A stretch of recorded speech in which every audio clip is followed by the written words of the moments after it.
Welcome to கிரிக் தமிழா. இன்னைக்கு நம்ம fast bowling grip பார்க்க போறோம்.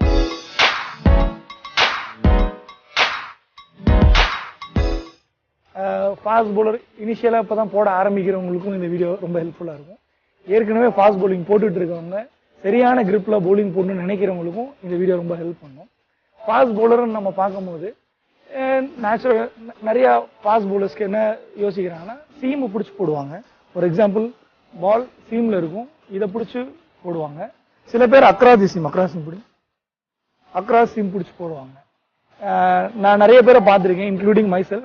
ஃபாஸ்ட் bowling போடும்போது இப்படி அக்ராஸ் சீம் பிடிச்சி போட்டால் ரொம்ப கண்ட்ரோலோட போடுற ஃபீல் இருக்கும். ஏன்னா நினைச்ச இடத்துல விழுகிற மாதிரி ஃபீல் பண்ணுவாங்க. ஆனால் அக்ராஸ் சீம் பிடிக்கிறதோட சீம் பிடிக்கிறதுனால நமக்கு என்னென்ன அட்வான்டேஜ் இருக்குன்னு சொல்லிடுறேன். ஃபாஸ்ட் bowlerக்கு சீமை பிடிச்சி போடும்போது சீமோட பகுதி வந்து நிறைய தரையில படுறதுக்கான ஆப்பர்ச்சுனிட்டி இருக்கு. சீம் தரையில படுற பொசிஷன்ல வரும்போது நிறைய பால் ஸ்விங் பண்றதுக்கும் சான்சஸ் இருக்கு.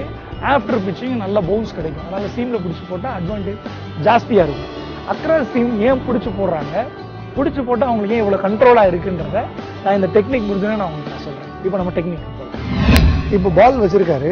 பேசிக்கா பால்ல நம்ம சீம்னு சொல்லுவோம். ரெண்டு ஒயிட் த்ரெட் இருக்கு பார்த்தீங்கன்னா, இதுதான் பால்ல சீம்னு சொல்லுவோம். கிரிப்கான ஃபர்ஸ்ட் பேசிக் எது ஸ்டார்ட் பண்ணலாம்னா, இண்டெக்ஸ் ஃபிங்கர் ஆள்காட்டி விரலும் நடு விரலும் கொஞ்சம் கேப் இருக்கணும். ரெண்டுமே சீமுக்கு மேல இருக்கணும். நீங்க பாத்தீங்கன்னா தெரியும், ரெண்டு நூல் இருக்கு பாத்தீங்களா, அந்த வெள்ளை நூல், இதுதான் சீம்னு சொல்லுவாங்க. அதுல ரெண்டு ஆள்காட்டி விரலும் நடு விரலும் இருக்கணும்.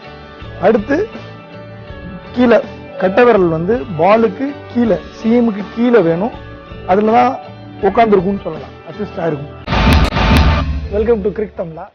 இன்னைக்கு நம்ம ஃபாஸ்ட் bowling grip பார்க்க போறோம். கட்டை விரலால தான் சீமுக்கு கீழே grip பண்ணியிருப்போம். அதுக்கு கீழே பக்கத்துல மோதிர விரலும் சுண்டு விரலும் அதுக்கு ஹெல்ப் பண்ணும், அசிஸ்டன்ட். கீழே போக விடாம பால் நழுவ விடாம நல்ல கிரிப்பா இருக்கிறதுக்கான அடுத்த ஹெல்ப் பண்ற விரல் வந்து மோதிர விரலும் சுண்டு விரலும் வந்துடும். பாலுக்கும் கைக்கும் உள்ள கான்டாக்ட்ல ஒரு சின்ன விரலோட கேப் இருந்தா நல்லா இருக்கும். ஃபிங்கர்ஸோட மேல் ஃபர்ஸ்ட் ஆஃப் ஒரு விரலோட ஃபர்ஸ்ட் ஆஃப் உள்ள பாலை ஹோல்ட் பண்ணியிருந்தா ரிலீஸ் பண்றதுக்கு ஈஸியா இருக்கும்.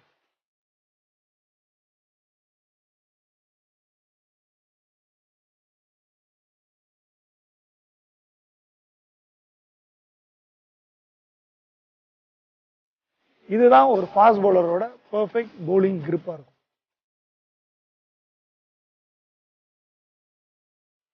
இப்போ வந்து நம்ம ஒரு ஃபாஸ்ட் bowling grip எப்படி போடணுன்றத பார்த்தோம். முக்கியமான விஷயம், நான் முன்னாடி உங்களுக்கு வீடியோ ஸ்டார்ட் பண்ணாம சொன்னேன், அக்ராஸ் சீம் பிடிச்சி போடுறவங்களுக்கு கண்ட்ரோல் கரெக்டா இருக்கு, என்னால ஈஸியா அங்க போட முடியுது, நினைச்ச இடத்துல போட முடியுது. ஈவன் தோ ஸ்விங் ஆகட்டி கூட பரவாயில்ல, ஒய்டு போட ஆரம்பிச்சோடனே அக்ராஸ் சீம் பிடிச்சி போடுவாங்க. அவங்களுக்கு ஏன் அதை பிடிச்சி போடுறாங்க, அவங்களுக்கு என்ன அதுல இருந்து கிடைக்குதுன்னா அதையும் நான் இப்ப எக்ஸ்பிளைன் பண்ணிடுறேன். கொஞ்சம் அக்ராஸ் சீம் பிடிக்கும். அக்ராஸ் சீம் பிடிச்சிருக்கும் போது பால் ரெஸ்டா இருக்கிறத பாருங்க. அவங்க ஃபர்ஸ்ட் நான் சொன்ன பாயிண்ட் மாதிரி விரலோட முன்பகுதியில மட்டும்தான் பாலை பிடிச்சிருப்பாங்க. இந்த கேப் அவங்களுக்கு ஈஸியா கிடைக்கும். பால் அக்ராஸ் சீம் பிடிக்கும் போது விரலோட முன்பகுதியில பாலை பிடிச்சிருப்பாங்க. இங்க கேப் இருக்கும், பாமுக்கும் பாலுக்கும் நடுவில் கேப் ஆட்டோமேட்டிக்கா செட் ஆயிடும். அதனால அவங்களுக்கு நல்ல பேலன்ஸ் கண்ட்ரோல் வருது. பாலை பிடிச்சிருக்கும் போது கிரிப் கண்ட்ரோலோட இருக்கிறதுனால அவங்க நினைச்ச இடத்துல போட முடியும். வேற இப்ப நீங்க சீம்லயே நம்ம பார்த்த டெக்னிக் நம்ம யூஸ் பண்ணோம்னா கண்டிப்பா சீமை பிடிச்சி நம்ம நினைக்கிற குட் லென்த்ல எங்க போகணும், ஆஃப் ஸ்டம்ப்ல போகணும், மிடில் ஸ்டம்ப்ல போடணும், கண்ட்ரோலோட 100% போட முடியும்ன்றத நான் சொல்லிக்கிறேன். இந்த வீடியோ உங்களுக்கு ரொம்ப பிடிச்சிருக்குன்னு நினைக்கிறேன். ரொம்ப சீக்கிரமா அடுத்த வீடியோ நம்ம கிரிக் தமிழா வீடியோஸ் உங்களுக்கு பிடிச்சிருந்தா சப்ஸ்கிரைப் பண்ணுங்க, ஷேர் பண்ணுங்க, மறக்காம பெல் சிம்பலை பிரஸ் பண்ணுங்க.